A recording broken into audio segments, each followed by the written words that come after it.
First question, is there such a thing as hate speech? Yes, obviously. People say terrible things, reprehensible things, quasi-criminal things even, all the time. Brutal, and some of them cause a lot of trouble. So the idea that there's hateful speech, it's like, yeah, okay, that's self-evident, no problem. Well, let's regulate it. Okay, fair enough, because it's hateful. You know, maybe we'd rather that there wasn't any of it. Okay, no problem. Who defines hate? Well, we'll worry about that later. It's like, no, you won't. That's actually the problem. Here's the answer to who defines hate. Those people that you would least want to have define it. That will be the inevitable consequence of the legislation. Because sensible people won't have anything to do with that. Like people who are power mad will gravitate to that domain to make an ethical case to exercise their controlling power over the language of other people. No, and I've had journalists say, well, what makes you think that your right to free speech trumps the right of someone to not be offended? And I think that's really the level of our political discourse. Okay, so we'll run a little thought experiment. So I'm talking to one person, I'm talking to you, and the rule is I don't get to offend you. Okay, maybe we can still have a discussion about something difficult. But let's say I'm talking to 10 people and about an important thing. Now I have to make sure that I don't say anything, despite the fact that this is an important and contentious issue, that I don't say anything that offends even one of those 10 people. Okay, maybe I can even manage that. What if I'm talking to 1,000 people? There's going to be someone in that 1,000 people, there's going to be someone who's offended at the mere fact that I exist. So it's an impossible standard. It's like, well, you can't say anything offensive. Okay, fine, then you can't say anything. Okay, so what? You don't get to say anything because no one should be offended. Well, then you don't get to think. Well, what happens if you don't think? Well, then you can't negotiate your way through the future and you fall into a pit, and so does everyone else. So that's where that all ends up. You can't say offensive things.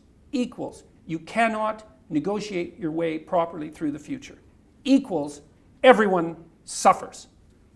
Well, that's a bad strategy. So, and it's all covered up with, well, you know, it'd be better if no one was ever offended. It's like, well, who thinks that?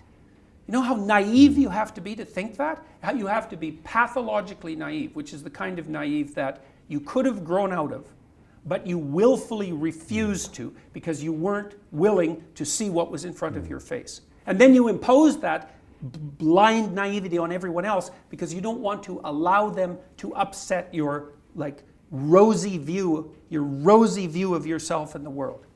There's no end to how terrible that is. So, the freedom of speech, you say, well, speech is, the right to freedom of speech is central because it's the right by which you defend all the other rights. Well, that's why the idea of logos in the West is the most sacred concept, right? So Christ, think about this psychologically, Christ is the ideal of perfection. Now, this is independent of any religious discussion or any historical accuracy. It doesn't matter. We're looking at this from the perspective of the analysis of a myth or a story. What Christ represents is the perfect individual, whatever that is. Now, you discuss endlessly what that is, but one of the things the West has settled on is the idea, well, that the perfect individual utters the truthful speech that makes potential into habitable order. Does that through truth. And that's embedded in the first few sentences in Genesis, for example, when God brings the world into being. So, and the idea that truthful speech that brings the world into being from formless potential also characterizes each person. That's our fabrication in the image of God.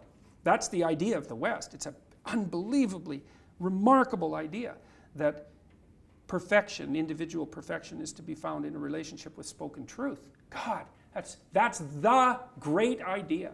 Well, it's out of that arises the observation that there's nothing more central to the hierarchy of rights and obligations as well, let's say, than freedom of speech. Yes, it's absolutely central. That's why Christ is the Word made flesh. The idea is that the perfect individual is the person who speaks truth, but also acts out the truth of those words. It's a proposition whose merit is virtually self-evident when you understand it in that manner. So yeah, to see assaults on freedom of speech, especially compelled speech, well, that's where I drew the line in my life. It was like, Perhaps we that's have why compelled speech legislation in Canada.